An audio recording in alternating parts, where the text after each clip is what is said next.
5 metrov levo od mene stoji avtomobil, ki je letos med vozniško najbolj zanimivimi. No, vsaj med našimi testnimi avtomobili. Bi želeli ugibati, za kater avto gre? Niti ne poskušajte, ker ne boste nikoli uganili. Miha? Druga leva. Fiat Panda 4x4 je stroj, ki me je navdušil, pa čeprav bo na cestah verjetno tako pogosto kot kakšen Ferrari. In tudi, če bi gledal zgolj na parametre, ki se vedno zdijo edini pomembni, bi ta avtomobil slabo ocenil. Pa ga ne bom.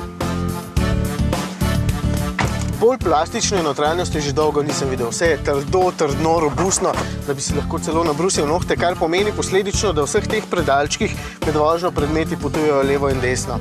Sedeži so prekratki, volan gumijast, prostora je malo. Samo za 4 potnike ga je in še to zadaj ne tlačite prevelikih, ker bo hitro zmanjkalo prostora. Prtljažnik, ta je velik približno toliko kot nakupovalna vrečka.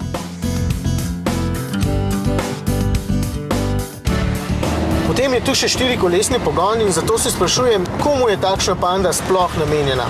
Igor iz GLS-a že pelje kakšen paket v težko dostopne konce, a je zanj ta avtomobil premajhen, ker gre vanj le paket ali 2.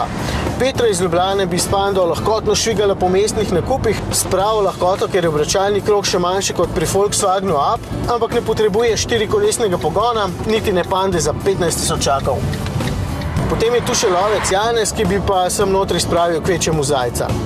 Dovolj igranja z imeni. Čeprav je takšna Panda zelo ozko uporabna in zelo ozko potrebna, vem, za koga bi bila. Za kakšno deklico, ki živi v odročnih in slabo dostopnih krajih, pa ne mara velikega avtomobila. In zanjo je takšna Panda idealna. 5-stopenjski ročni menjalnik je fino mehak, res lahkoten, 1,3-litrski dizelski motorček, dokaj poskočen in s porabo malo nad 5 litri tudi dovolj varčen.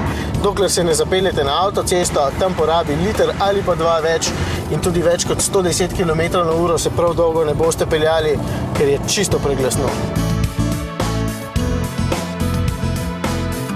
No, končno makadam, ker šele tukaj ta avtomobil zares zaživi. In zato sem se spomnil na še nekoga, ki bi mu takšen avto prišel zelo prav. Na gorske reševalce, ker verjemite mi, da zmore takšna Panda plezati tako dobro kot najbolj tleni terenci.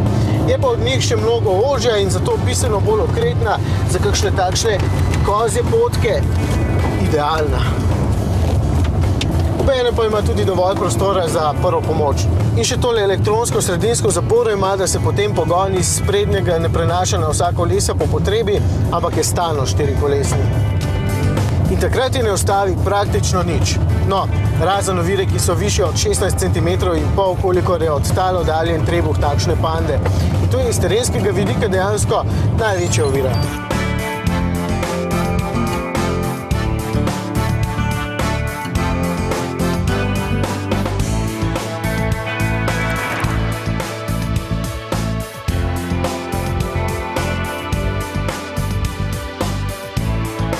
Na cesti je Panda 4x4 torej udobna in nadvse okretna, z nosom sicer rada rine ven, a nič dramatičnega. Resnično pa zaživite krat, ko jo boste postavili pred težavo in jo bo prežvečega zaščalo. Vprašajte Italijane, ki so na Pande 4x4 nori. Še na tiste stare in neudobne pa vam bodo povedali, da jih ne zamenjajo za nič, oziroma mogoče za novo Pando 4x4.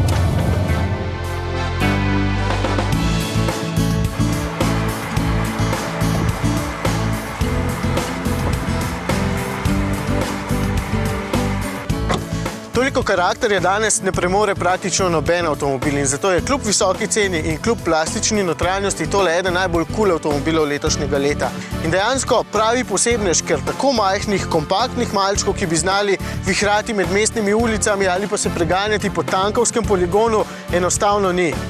Zdaj pa raje grem, preden res ne srečam kakšnega tanka.